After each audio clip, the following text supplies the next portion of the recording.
ফোনে আঙুলের স্পর্শে খাবার এসে পৌঁছে যায় বাড়ির দোরগোড়ায়। কিন্তু কখনো কি ভেবে দেখেছেন এই খাদ্য সরবরাহকারী অ্যাপ সংস্থাগুলি কিভাবে রোজগার করে? যে ডেলিভারি এজেন্টরা আপনার বাড়িতে খাবার পৌঁছে দিয়ে যায় তাদের কিভাবে টাকা দেয় সংস্থাগুলি?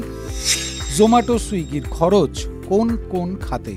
ব্যবসা পরিচালনা ও বিজ্ঞাপনে প্রচুর খরচ করে এই সংস্থাগুলি। 1. প্ল্যাটফর্ম ডেভেলপমেন্ট, গ্রাহক পরিষেবা, ইউজার ইন্টারফেস ও অনলাইন কার্যক্রমে প্রচুর পরিমাণে বিনিয়োগ করে। 2. ব্র্যান্ডিং ও বিজ্ঞাপন, ফুড ডেলিভারি অ্যাপগুলির বিভিন্ন অফার ও ডিসকাউন্ট দিয়ে থাকে। উপভোক্তাদের তা জানাতে বিপণন ও বিজ্ঞাপনে প্রচুর খরচ। 3. ক্রেডিট কার্ড প্রক্রিয়াকরণ ফি, ক্রেডিট কার্ডে লেনদেনে খরচ করে সুইগি, জোম্যাটো। 4. অফিস রক্ষণাবেক্ষণের খরচ, ভারত ও বিশ্বের বেশ কিছু দেশে আছে সুইগি জোম্যাটোর ব্যবসা। প্রতিটি দেশেই তাদের একাধিক অফিস, সেই অফিসের রক্ষণাবেক্ষণে প্রচুর খরচ হয়। 5. কর্মচারীদের বেতন, ফুড ডেলিভারি অ্যাপগুলিতে কয়েক হাজার স্থায়ী কর্মী রয়েছেন, আছেন হাজার হাজার অস্থায়ী কর্মীও। স্থায়ী কর্মীরা বেতন পান, অস্থায়ী কর্মীদের থার্ড পার্টির মাধ্যমে নিয়োগ করা হয়।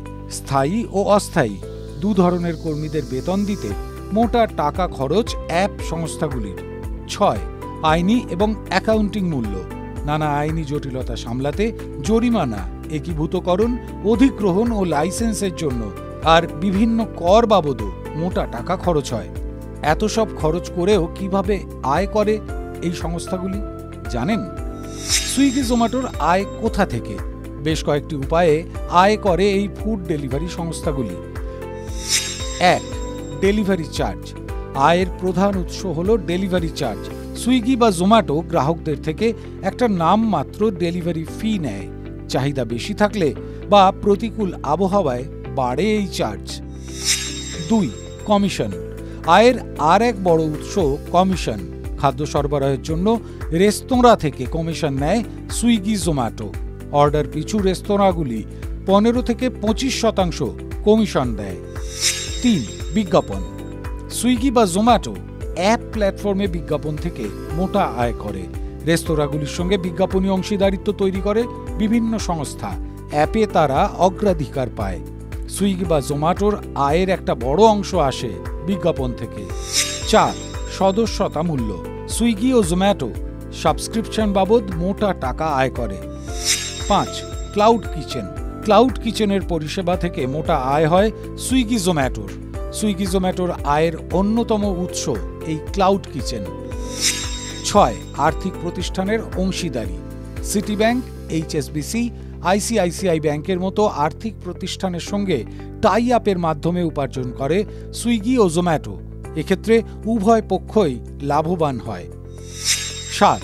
তথ্য বিশ্লেষণ, খাদ্য সরবরাহকারী সংস্থাগুলির কাছে ব্যবহারকারীদের তথ্যের একটা বিশাল ভাণ্ডার থাকে। এর উপর ভিত্তি করে সংস্থাগুলি ব্যবহারকারীদের আচরণ বিশ্লেষণ করে। কে কোন ধরনের খাবার খেতে ভালোবাসে, কোন সময় কোন ধরনের খাবারের চাহিদা বেশি থাকে, মানুষ কোন সময় কোন ধরনের খাবার খোঁজে, এসব তথ্য বিক্রি করে সুইগি ও জোম্যাটো আয় করে। 8. লাইভ অনুষ্ঠান, বিভিন্ন রেস্তোরাঁর সহযোগিতায় কার্নিভাল ও লাইভ অনুষ্ঠান করে সুইগি ও জোম্যাটো। এই অনুষ্ঠানগুলিতে প্রবেশ মূল্য দিতে হয়। এই প্রবেশ মূল্যও সংস্থাগুলির আয়ের একটা উৎস। TV9 Bangla digital.